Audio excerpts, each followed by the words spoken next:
This is my 14.5 CQB setup. Now, I know what a lot of you guys just said. Is he insane? Is something wrong with his head? Is he okay up there? Why would you ever intentionally make a 14.5 CQB setup? You might as well just go up to 16 at that point because it's all the same or whatever. And there is a reason why I did a 14.5 CQB setup semi-intentionally. But let's talk about why the heck this exists. So I was doing some CQB training a year ago, very, very consistently for about a year. And I was going every single week. And then I was doing my own training at home outside of that. And this was in a shoot house. This was in a team environment. This was not just a one-person CQB. And so when I started that, funds were a little tight at Defense Distributors, which is the company I run, because we were just buying a lot of different stuff to bring on and doing a lot of different projects. And so I had built out this BCM upper with the lower for just a media gun in general, because it was a nice upper. So we could throw stuff on that for media like the optics, the lasers, the lights. And so instead of going and buying a whole new rifle setup for this, instead I just said, well, and I wasn't super knowledgeable about CQB at the time, I said, screw it. 14's better than a 16. Maybe this will work for CQB. And so I ran this for the majority of my time there, probably 8 or 9 months. I ran this for all of those CQB classes every single week, a couple times, twice a week or 3 times a week. And then my own training on top of that. And we did quals with this, all of our rifle quals, drills with this rifle. And then I also did some SUT with it. And this is my experience with running a 14.5 for CQB. And maybe this will enlighten you on the fundamentals of why you set up a rifle for CQB. And if you should set up a 14.5 for CQB, you should probably go with something shorter. But it's also important to talk about what's on this. So here's the rifle setup. Let's talk about that first, what's actually on this. This is a 14.5 BCM upper. BCM makes really good uppers, and I bought this because I like generally the size of this rail. I just like it a lot. They're probably just my go-to if I gotta buy an upper and not think about it. I'm just gonna go with the BCM. So this says a lot about the company. But moving on, we'll just start at the front. I have a Surefire 3-prong flash hider. I was intending on running this suppressed. Once I started actually doing CQB, I had a regular RC2, and it's really big when you put it on a 14.5. Eventually, I got an RC2 Mini, and that helped. It was still really big, but whatever. Moving back, there's a flashlight on the side and the laser. The laser is the GL4 Pro. It's an IRH right now. I did have the regular standard on here. I ran the IRH for the end of my CQB once I put a stronger flashlight on the end. The GL4 Pro in its standard configuration is fine, and the white light's fine for CQB. But once we started doing some more outdoor stuff in SUT, I wanted a better flashlight on there, so I upgraded the flashlight, and then I had no need to the white light, so I put the IRH on there. And both of these I've had on here for a while. There's some changes I'd make to this. We'll talk about that at the end. But they served me fine. The laser's really small, which is what I wanted. The buttons are in a convenient position. I don't need a switch or anything like that for those buttons. And it's been shot with a bunch of sims and it's still functioning. But these two have functioned just fine together. Again, we'll talk about changes at the end to this setup. The rest of the rail is slick. Moving back here, low profile QD mount for the sling. And then a sling. It's not really important. It's just important that you have a sling. And to the rest of the gun, the optic setup is an EOTech because when I joined, everyone was running an EOTech because of the larger window. And I thought, well, I'll just take their advice and run an EOTech too. And it worked quite well for CQB application. I like that a lot. It's on a tall riser. It has a covert arms HWS ARD, which we carry at defensedistributors.com, which you can find at the link in the bio. You can get a lot of this stuff at defensedistributors.com, and it supports me. So the EOTech, the riser, the ARD, the laser, the light, all that kind of stuff.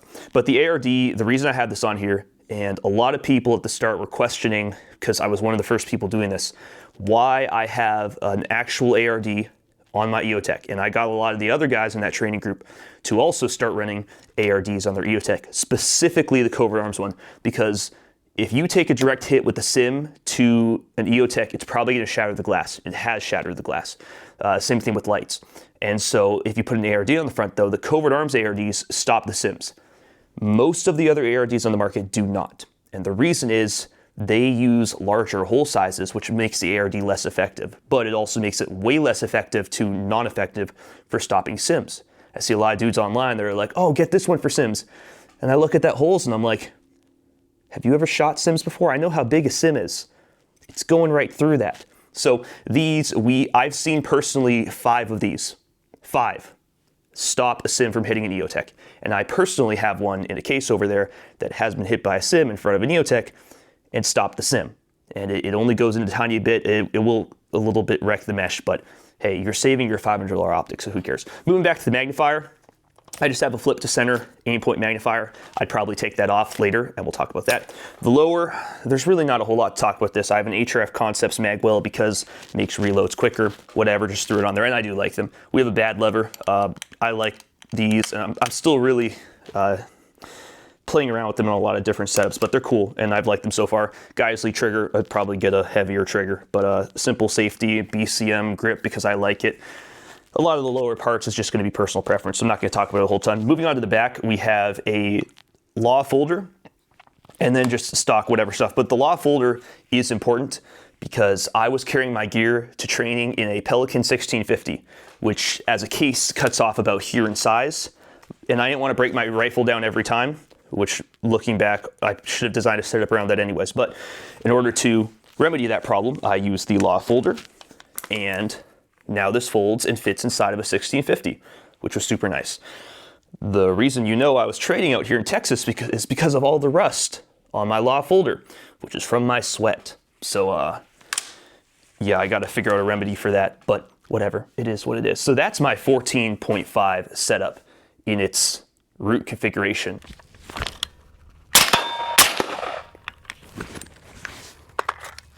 So what would I change with the 14.5?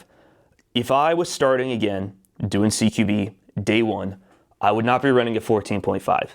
It does work, and you can still maneuver with it, and it's doable. Absolutely, it's doable. And it's way better than a 16, and it's way better than a 20-inch, especially suppressed. But I would like to go with something shorter. And towards the end of my CQB training, I did build out a 10.3. I never really got to use it seriously. I did a few CQB nights, but I had to stop doing regular CQB training because the business got really, really busy, and I was destroying my body with all the training, and I was like, frick, I need to focus on the business. But the 14.5's barrel length is doable. I'd probably go down to an 11.5, 10.3, something of that nature. Muzzle device, that was fine. I wouldn't change anything there. Light and laser, depends on what you're doing. For CQB, I'd keep it like this. I sometimes pop the laser off and put on an end gall just because some of our events I was spotting at much longer ranges. And so the CQB, the GL4 Pro is an incredible laser for CQB because the flood is really wide. But if you're trying to hit those further distances, I don't want wide flood, I want tight flood. And so in that case, I would swap it out for an end gall. But the end gall doesn't have a wide flood for CQB. So just things to think about there. However, since this was primarily set up for CQB, I just left that on there. The light I would probably put an activation switch on. I was playing around with different ways to mount it and so I was playing with canting the rifle to mount it just because I don't know, I thought that'd be easier. I thought I might as well try it out, which is what you should be doing with concepts like that. But I would put a tape switch or a button on the actual rail. That'd probably be a lot better. So off here, the idea with the flashlight was that I would cant the rifle and press that. In practice, it's not super effective. I mean, it works. I'd rather just have a button here though, make things a lot easier. Rest of the buttons on the laser is fine. So this is the old IRH. I'd probably swap it out for the new one. I like having the extra white light on this. This is the IRH, so it doesn't have the white light. I like having the extra white light on there just because it makes it easy for if I want to identify something on the ground or close up, and I don't want to splash it with my turbo. So I would probably upgrade to the new GL4 Pro, plus those have a better switch on the side for activation. I'd probably put some shrouds on it just to help with ND situations, which I only had one ND, but you want to bring the number down to 0. So that's something I would do. The rail right now is slick. I would probably put a hand stop or a brake on this rail. And the reason being, this is fine if you're C-clamping all the time way out here and whatever, that's fine. But once you start training for hours and it's 100 degrees outside and you're sweating and you're having to hold positions, your hand starts to slide. And so I would love an index point out here on the rail. That would help a lot. And I wish I had that towards the end of my time. It would be really, really helpful from a comfort standpoint. Let's move on. Magnifier. So the magnifier I had on here because I was just like, well, what if I have to shoot out to further distances? Which I never really had to, I think I did once in one SUT thing. In a real world setting, I probably would want that magnifier on there, but it was extra weight a lot of the time, extra clunk, and I didn't need it there for almost everything I was doing. And in the situations where I would have needed that magnifier, I would have had time to put it on because of the QD mount. And so what I probably would do is I would pop this magnifier off and put it in a pouch on my kit dedicated for that, and I just carry the magnifier around with me, because then I can also use it as a spotting scope, just with 3x, but if I want to slap it on, it's super quick and easy. So that's what I do with the magnifier. Probably run that a lot less. Takedown pins. On my 10.3, which I'll probably discuss later, I have extended takedown pins, so I can toollessly pop them out. And a lot of people think that's a FUD thing, and for a long time I thought it was too, until I had to start swapping bolts around a lot for sims, and then back to blanks, and then back to sims, and then we're doing quals, so back to the regular bolt. And so doing that a lot, it was just annoying having to pop those in and out. It wasn't a huge problem, but it's those little things and those quality of life things that really make a difference. So the extended QD, or the takedown pins, I put in there. In my 10.3 now, I have never had a problem with them just popping out accidentally or accidentally pulling them off.